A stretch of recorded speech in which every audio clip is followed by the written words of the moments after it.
Bundle up, lovelies.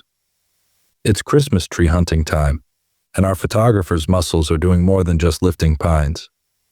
Who knew choosing a tree could be so stimulating?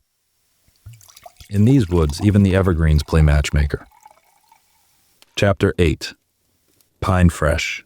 I'm just saying, Maya mused, watching Darcy push the last bite of French toast around her plate. there are worse things than having a rugged mountain man star in your grand finale. He's not starring in anything. Darcy protested. He's just background scenery. Very muscular scenery. Before Darcy could defend herself, Rose's voice rang through the dining room. Everyone, our annual Christmas tree expedition begins in 5 minutes. Remember, 1 tree per cabin, no taller than 6 feet, and please use the saws provided. We don't want a repeat of last year's chainsaw incident. Several of the veteran artists winced. The tree lot sprawled across a gentle slope behind the lodge, neat rows of pines dusted with fresh snow. Darcy clutched her provided saw like it might bite her, while Maya practically skipped ahead, regaling her with tales of Christmas tree expeditions past. And then Edward tried to drag a 12-footer back by himself, rolled straight down the hill, and... Maya stopped mid-sentence, grabbing Darcy's arm. Oh my God. Darcy followed her gaze. Callum stood at the edge of the lot, demonstrating proper sawing technique to a group of attentive artists. He'd shed his flannel overshirt in the weak winter sun, leaving him in a thermal Henley that did nothing to hide the way his muscles moved as he worked. That Maya declared. should be illegal before noon. Darcy meant to roll her eyes. She really did. But there was something compelling about the quiet confidence in his movements, the way his hands gripped the saw with familiar strength, the slight furrow of concentration between his brows.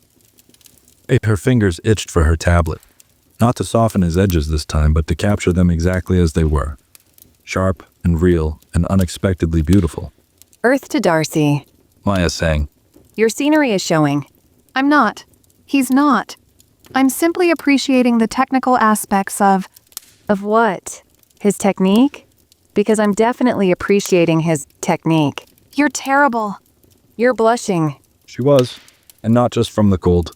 It's just research for the comic. Sure it is. Maya's grin turned wicked. And I'm sure your readers would love a detailed study of those forearms. Very educational.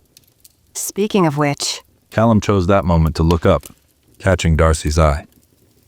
A small smile tugged at his lips, and she suddenly remembered exactly how solid his chest had felt that morning when she'd fallen against him. I need a tree. She announced abruptly, turning down the nearest row of pines. A small one. For Pablo to climb.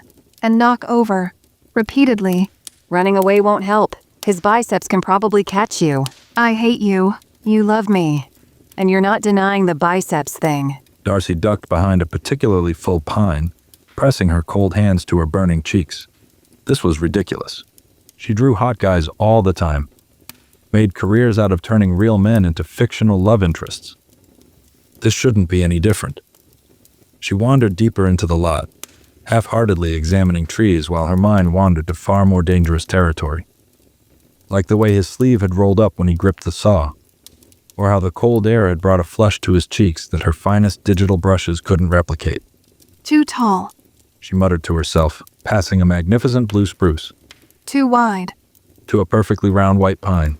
Too tree-like. To a completely innocent balsam fir that didn't deserve her distraction. She turned down another row, this one leading slightly downhill and around a bend. The lodge disappeared from view, leaving her alone with the pines and her thoroughly inappropriate thoughts about their owner. You're being ridiculous. She informed a small Fraser fir. This is business. Marketing. Content. Nothing more than... Found your tree yet? His voice came from directly behind her, because the universe hated her. Darcy yelped, spinning around and nearly taking out a sapling with her saw. Trees, yes. Smooth, she thought. Very smooth. Absolutely the kind of wit your readers expect from dating disaster girl. But Callum just smiled. That small, real smile that made his eyes crinkle. Need some help? I'm told I have good technique. Maya's distinctive cackle echoed from somewhere in the tree lot. Oh, Darcy thought faintly, watching the winter sun play across his features. I am in so much trouble.